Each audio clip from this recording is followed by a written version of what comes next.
All Bench podcast featuring Jennifer and Courtney. And scene. That's my clue. Okay, so today's topic, I think you'll like this one. It's about pets between the generations and how, the different categories of that. Okay. You ready for that? I'll try to be. I don't know. Because I, in my, research that I did on that, I'm like, I don't know that I fall in the Gen X. So we might, this will be interesting. Okay, so diving right in. First category of it is like pet parenting.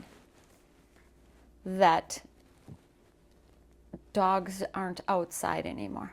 They used to live outside. Oh, yeah. In pens with dog houses and chains. Yeah, and now they're fur babies inside, and it doesn't matter what size. True. So when you were, is that what that's what you're seeing, right? Yeah. But do you ever recall when dogs used to be lived outside in dog pens? I mean, I remember seeing it, but thinking it was abuse. Yeah, well, now in hindsight, when I look at that, I kind of view that way. Why? Is that what your parents did growing up or no? As a kid, yeah. I remember our dogs, Golden Retriever, had a doghouse outside, and we'd have to always change the water, in the winter, because it would freeze over. And if it was really cold, the dog got to come in the house, in the kitchen, and it was walled off. Yeah. So previous generations. So I think what's interesting about that is when we get the multi-generations together for family events. Yeah. Dogs allowed, dogs not allowed, big dogs, small dogs, and the energy around that, right? Yeah. So the younger generations are used to having their fur babies around them all the time and that they can take them with them wherever. And the older generations are not used to dogs in the house. And it's a challenge, right? Yeah. I feel unless you have a dog, then it's maybe different. Because I feel now people of your generation, if you have a dog, then you don't have an issue with it. But if you've never had one, then I feel you have more of an issue. Well, yes and no. So I think that's a personal thing, meaning I don't mind little dogs. Yeah. But a house full of big dogs, at a gathering, definitely even me who's used to dogs in the house, a bunch of them, that would probably, I just think it's still the etiquette of ask, don't just show up with your dog and expect people to adapt to it, right? But do you feel that way too, even when it's their dogs that you're coming to their house? If it's their dogs in their house, I don't have an issue coming in, small or big. Okay. But when I'm perhaps having people over, I don't want every dog in the family showing up with all the different sizes when they're running around crazy, right? Yeah. And that's some of the stressors. Yeah. That go with that. So I think that's a real generational kind of challenge there. And the flip side of it too is all the generations now having dogs, I feel, or pets, right? I don't want to. That then, especially with the dogs, I have to leave to go let the dog out or feed the dog. So I mean, it is a real excuse, but it is a real thing. But when someone is hosting an event and they come over a couple hours and everybody's got to leave to go let their dog out, right? I think the host sometimes feels snubbed a little bit, right? Like the dogs take priority over humans. Yes. 1,000%, yes. So see, generations ago, that wasn't an issue. That wasn't an excuse. The dogs were outside. They had food and water. They'd be fine. We'll get home. They didn't need to be walked. Da da da da da. Right? I guess. Okay, so the pet parenting. Just by the nature of it being a subcategory of pet parenting, I think kind of sets the tone of how animals are now viewed. That you're a parent to. Yeah. But I also feel I would never expect to be able to bring my dog over unless it was like your house or my parents' house. Yeah. Like I would never be like, oh, I can't bring my dog to my aunt's house. Like I feel like that would be weird. Yeah. Well, you even had some, when you had your first puppy, bringing it back to home with an existing dog, how are you going to introduce, the dogs there? So challenges with all of these pets now. And if everybody brings their pet home for Christmas, right? Yeah. Where do they all go? Okay. Underneath that pet parenting category, there's also about diet. What we're feeding our pets versus what we used to. So previously it was like dog food was good enough. Just dog food. I still feel a lot of people do just dog food, kibble, right? And treats. But isn't it true that your generation is moving more towards raw? I feel like trying to. But even that, it's like it's expensive too. And by raw, what is that? What do you... Like some sort of like meat and then like vegetables. And I feel like social media has a lot of things too where they're like, oh, blueberries are good for this. And like they kind of like lay it out there more so that people are like, oh shoot, maybe I should be giving my dogs this. And then they'll make like freezer treats and like bake them fresh bones and stuff. I'm like, oh my God, that's too much work. Well, here, as I listen to this, I'm kind of chuckling because I'm like, are they not taking better care of their animals than themselves? Probably. Right? But then it's like weird because you're basically like you could also eat the dog food. Probably doesn't taste good. But if it's all natural, It's then all why couldn't natural, you eat right? it? Yeah. So then I'm like, are they just like with us? We make chicken, but then we also make enough for us to have with whatever we want. Like we'll put seasoning and stuff on ours, but like we're not seasoning his. Okay, so funny story because you know that we have kibble and then we have the chicken or burger and then frozen vegetables on there. And when I was feeding that to your puppy, and then I remember we have special pre-made because we make a whole bunch of chicken at a time. And I remember taking it out and you were hungry, you were hungry, and I was like, well, here, you can have some chicken. And you frown because you're like, that's the dog's. No, literally, I don't want your nasty chicken. Even though it was chicken. I know. Just. But if it's like already in Luca's dish that we like put it in the fridge, we won't eat it. Oh, yeah. Yeah. But I'm talking like if you made chicken ahead of time and it's frozen. No, that's what I'm saying. Like once it's in the dish that we would then unthaw for Luca, we're not eating that. Yeah. We're only eating it when it's like fresh out of the crock pot. Yeah. So it's like we never gave it to the dog. We're eating it before we give it to the dog. But you won't touch it because that's the pet's dog food. Yeah. See, I just think I think that is funny. So I don't fit into my generational thing because I'm more towards the raw. Yeah. I feel like, I don't know. I feel like there's probably better options of actual kibble out there too. That we should just.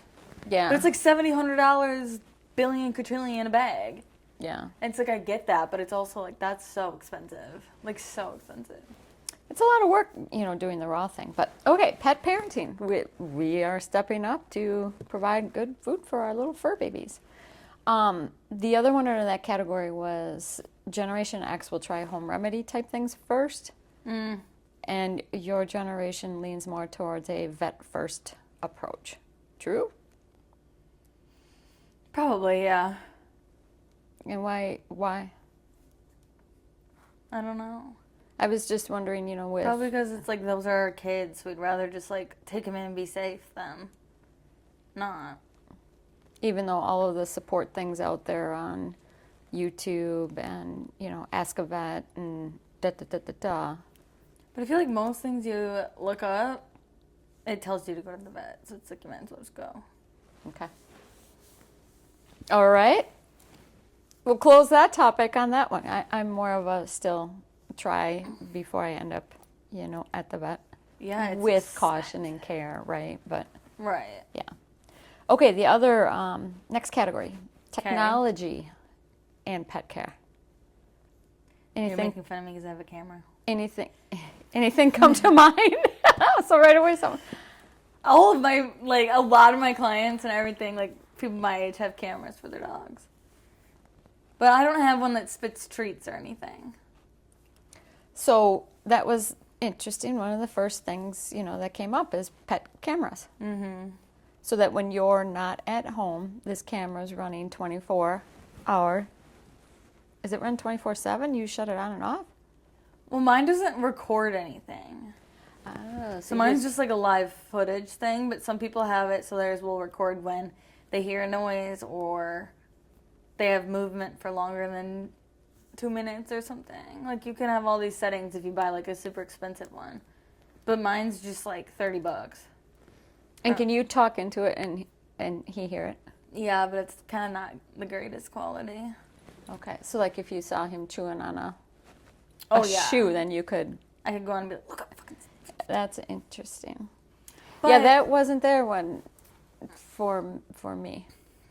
Yeah, people have them for their babies too, like their actual human babies. Well, I'm sure that's where it started, meaning we had sound Like in baby monitors. Yeah, baby monitors, right? Never like the cameras, but they have cameras now. that would have been very handy when having a young pup and leaving them at home, to be able to check in and see. How often do you check in on a day? Maybe once if I remember. Okay. But normally I feel like I check more when we're running errands because it's more so like he knows we're supposed to be home. Whereas when it's like work, I feel like he knows we're gone. I don't know. That's just my logic. Okay, other things were the auto feeders. So you mentioned that there's cameras that actually do auto feeders? No, or just... the cameras do the treats, but the auto feeders are like, it'll be this big tank, and then you can time it so that at like 5 p.m. it will dump the right amount. And then, like, that's the way you can leave your, like, it's mostly for cats, I would say. Because then you can leave your cat over the weekend because it'll auto-feed them water and stuff. Because then there's also those, like, litter bots, where it's like a robot litter box that it self-cleans. Okay. So, yeah, people can leave their cats for, like, freaking 5 days. Well, from a dog lens, you can't use that excuse that I gotta get home to feed my dog. You might get that as a gift. No, literally. Like, no, you can't use that as an excuse to leave or exit. You got an auto feeder. I gave you one. That I think is good. The other thing, like trackers. When I was thinking about that, you know how you can have tags on devices. You could put a tag on your dog and track, where they're at. I feel like that would be helpful if you hired a dog walker for during the day. Oh, to see that they're actually walking the dog and where they're at? Yeah. I could see it as a young dog out at the dog park where some people have lost their dog, right? Yeah. That they could track it. True. That would be good. That would just be good for any dogs that like to go hunt in the dog park. Because they're always missing half the time. And this I find fascinating. TV. Dog TV. Yeah, people put on like Bluey or like squirrels and stuff. And then their dogs will like attack the TV. It's crazy. And I don't know enough about that to go, is that our humanness being projected upon the dog? The dog is probably sitting there going, I would just like some peace and quiet. Mom and Dad are gone. I want to sleep. And here I have Bluey on the TV screaming at me, right? I feel like I only left the TV on when Luca was like tiny. Because he would like then feel like we're like there kind of thing. Versus now I'm like, screw that. Like that only lasted for a good month. Not even. Yeah. But people do that like for real. Yeah, like get subscriptions for certain channels for their dog. I also think, though, it's probably part of, like, stay-at-home working for so long that, like, now their dogs are so used to somebody being there and noise and whatever that when they leave, they probably just have freaking meltdowns. So they probably put the TV on as, like, a way of, like, still feeling like there's someone in the house. Yeah, because then they don't really have separation anxiety when someone's always home working remote. Yeah. Well, that kind of makes sense. But, wow, none of that existed back. No. Okay. Here's another category. Adoption versus designer dogs. So, what's the Gen Z view on when you're wanting a dog? Is it go adopt one from the Humane Society, or is it go to a breeder, or a mixture of? I feel like probably just a mixture. I feel like people think it's like wrong to go to breeders more so than like not. Like I feel like people would prefer you get from the Humane Society. But also I'm never asking like, oh, did you adopt it or did you go buy it? Right. Like I'm never like I don't ask that question. I don't. Yeah. Why do I need to know? There, I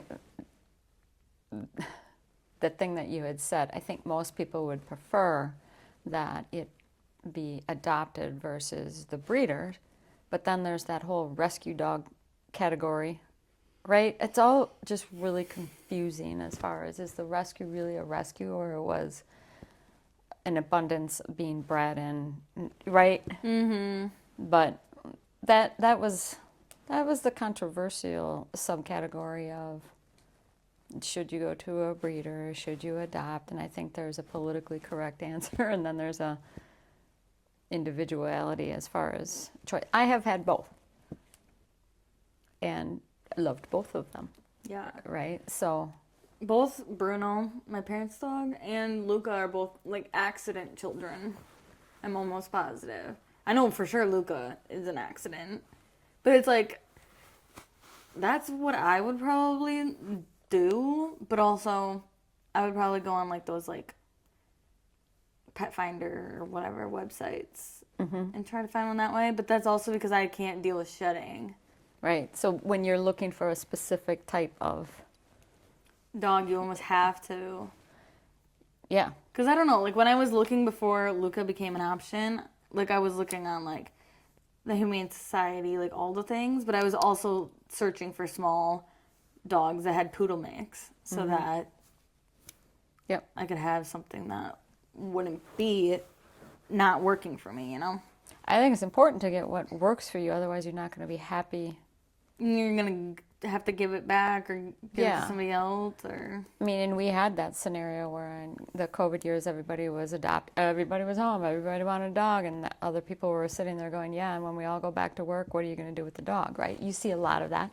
Or you see couples that, not couples, but people get, animals, and then after a year, a baby comes along, and all of a sudden the dog isn't convenient for them, right? I mean, there are situations where that's going to apply, but in general, they're your fur baby. You wouldn't turn in a baby, go, oh, this is more work than I thought. Here, I'm going to return to sender, right? So I think that was, I just wonder the difference if adopting versus choosing specifically what you want. You're going to have a higher success rate there. Right, yeah. Okay, the other subcategory was pets and mental health. That, they're great. The Generation Z, I think, kind of brought into introduction of emotional support and emotional support dogs. There were always service dogs, for blind and other needs there. But then emotional support dogs came into play. That didn't exist at all, years ago. So more and more of that, and as a result of those being emotional support, knowing your rights around where you can take them, right? Of more pet-friendly stores exists, workplaces. Have you taken your little bundle of joy into any stores? And there are some stores that just flat out allow dogs or pets in. I have never, other than the dog store. Well, when Luca was a puppy, we were coming home from like here or something. Like we were coming home from something, and we needed to run into Target, so I just carried him around. But he was like 6 pounds, like he was tiny. So I just carried him. But like people were staring at me, like, "What the frick is this girl doing?" Yeah, But I feel like he would bark at people, oh yeah, and I don't want to be that annoying zoned person. out. You don't want to be zoned out on that. Yeah. I would just always be afraid of them having an accident. I mean, I remember before this emotional support. So when I was in college, I was puppy sitting and it was a little peanut, like you were saying.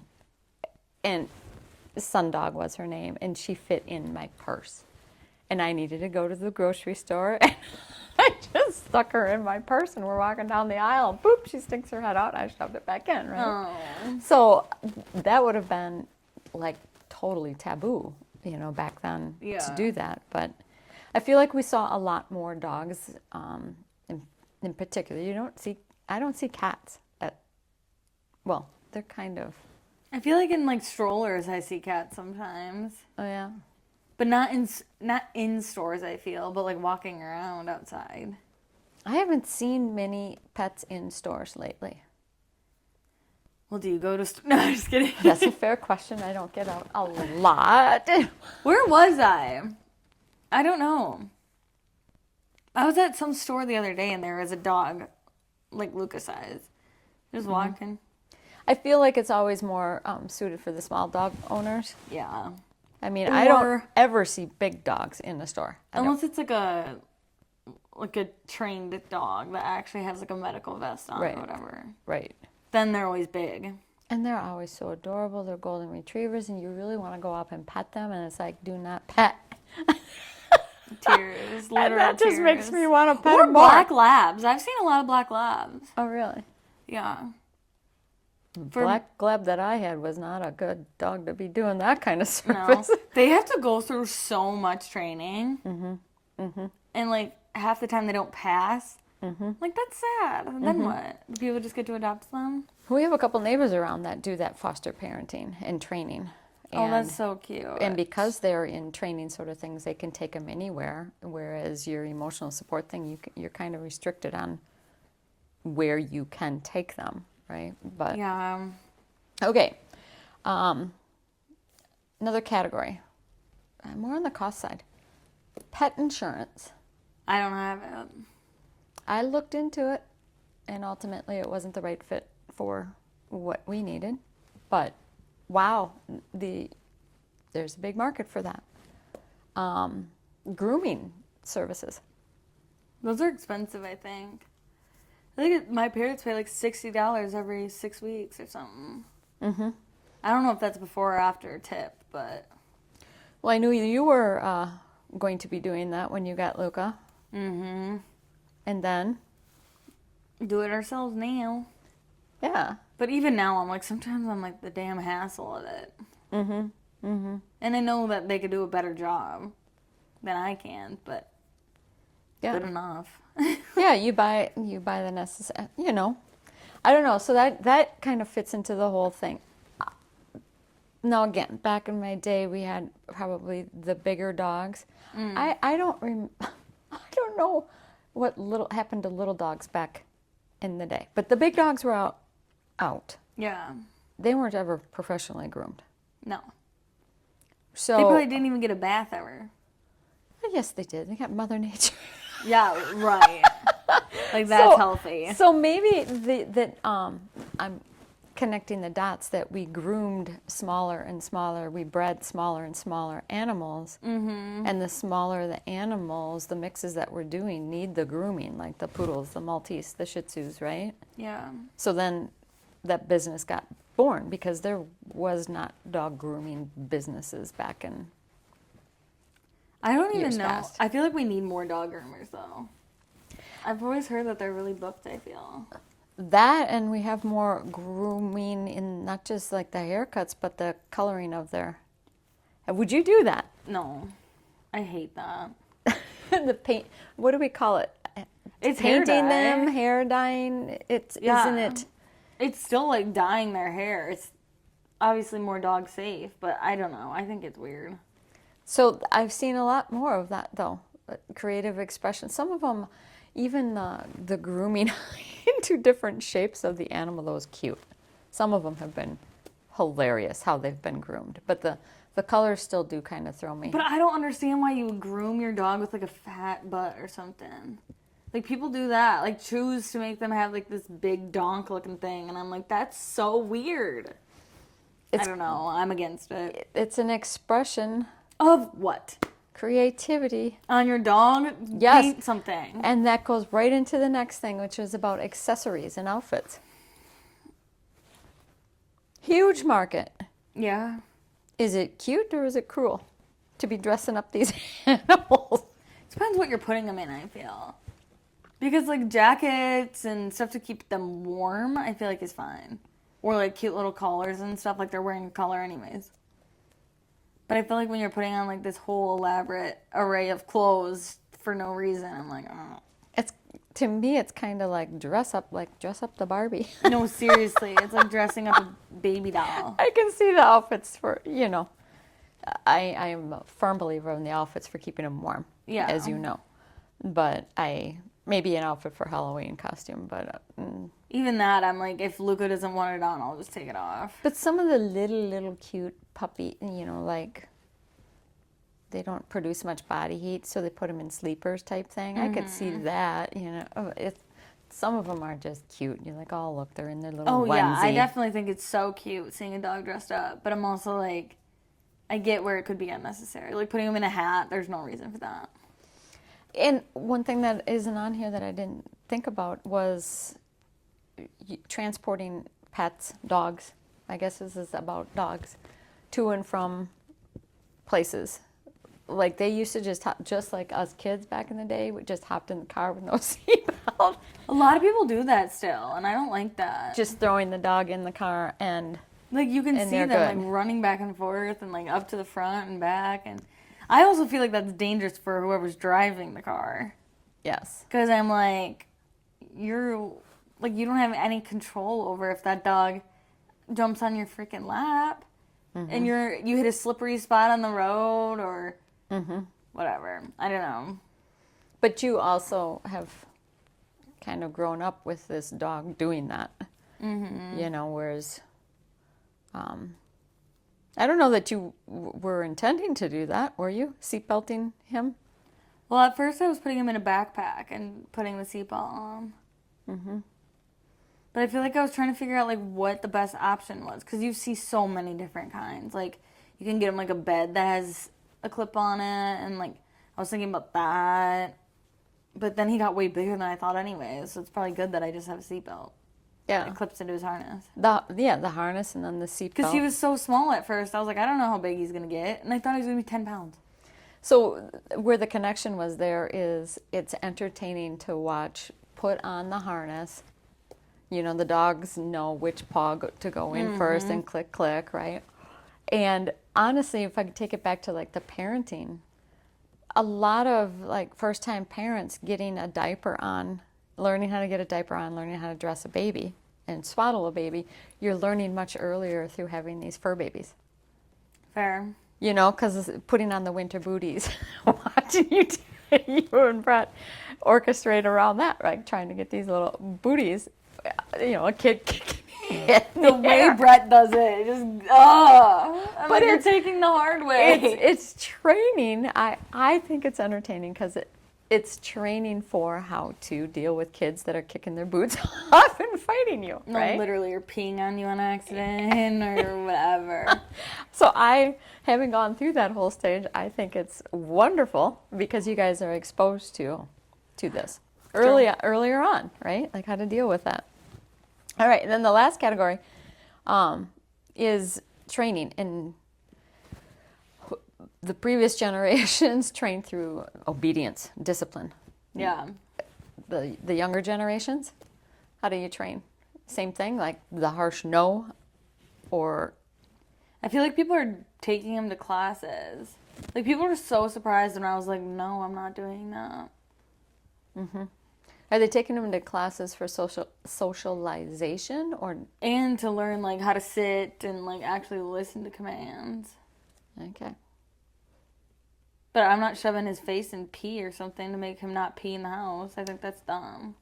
Yeah, I mean, those were some of the older generational discipline techniques. Where the newer one is that positive enforcement only. Yeah. I mean, I yell at Luca, but, like... Yeah, you do. And I've been like, oh, good. She's not a complete... You know, when he's naughty or gone too far, you let him know. And he knows. And he comes back. Yeah, because otherwise I don't yell at him. You know? Like, I'm not yelling at him for every little thing. And then the other, closing that, you know, up as far as crate training. I know I should have stuck with that, but Yeah, but I'm also like, why? Because I don't ever feel like he needs. There's never a thing where he needs to be in a crate. Yet, at least. Maybe if I ever wanted to take him on a plane, but yeah, I struggle with that one. Did that with one dog early, and as they always say, when it's a puppy, da da da da da. Oh no, we would never do that again. So this whole, I haven't been sold on that. Of it's a comfy place for them. Honestly, if I've given them the choice and tried it, that wasn't their preferred spot. mm-mm. So I wonder if that's breed sensitive or size animal sensitive. Because like when Luca was a puppy and I had him in that like octagon looking thing and there was a crate in there, like there were like 2 times where he chose to lay inside the crate. Right. But the door was open. Right. Yeah, that's what I'm saying. I wonder if it's breed sensitive. Yeah, like where they like the dark little Cave. tunnel. Yeah. Okay, and then you kind of touched on it as the training, like going to classes or training at going to daycares, pet daycares, like people taking them to I don't trust those places, but yes. pet care, places that where they learn that. Mm-hmm. So there's a topic on pets and the differences between our generations. Like I said, I feel like I'm closer more on how you all are, and I don't know if that's just... Yeah, I guess I'm going to have to pay more attention to it because I feel like everybody's the same at this point. So maybe we're all just evolving together and actually treating them more like family than just like... Yeah, then just an object or pets. something. Yeah. Okay, and then we'll close on this as she's sleeping on the podcast. I don't know why I'm so tired all of a sudden. Apparently I'm comfy. Here's a question for you. And I thought it's kind of unfair. Worst pet decision you ever made? Oh, God. What's yours? Because you've had more time to think about this than me. And I've had more pets. I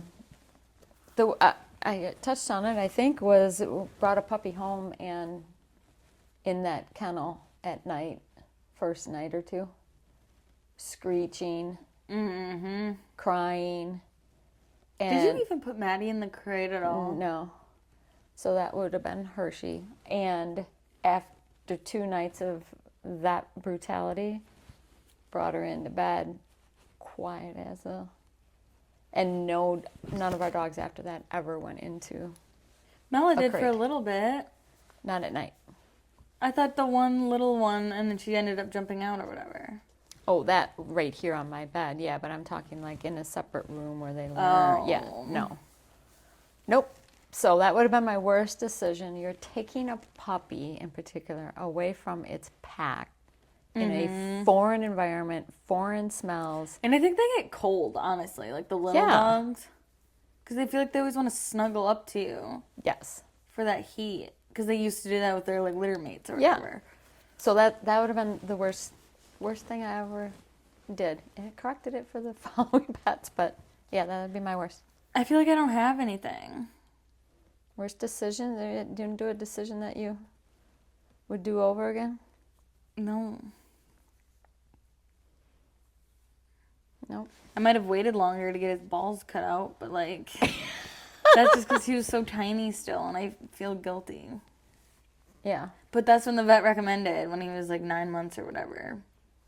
6 or 9 months. So it's like I listened to what I was supposed to do, but I look back at those pictures of him in the little onesie, and I'm like, you're such a baby. But otherwise, like everything else, I don't feel, knock on wood, have not made any bad decisions yet. Yep. All right. Well, if you get a pet, let us know. Yeah. Any unique perspectives on your fur babies and parenting, or topics that we should, explore going forward? But I do know there's a generational difference of how we used to care for and raise pets than what we are now. And what's the generation above you? The boomer. We need one of them on here. they would be representing the thing of they don't want the dogs licking them. They don't want the dogs near the table. True, right? Especially the licking them. People get so grossed out Don't by want the that. dogs in the house. So it's woo. We've come a long ways on that front. True. So anyways, thanks for joining us for the pet talk on the Tell All Bench. And If you don't go, you won't know. Oh, there we go. You almost forgot. I almost the forgot. most important line.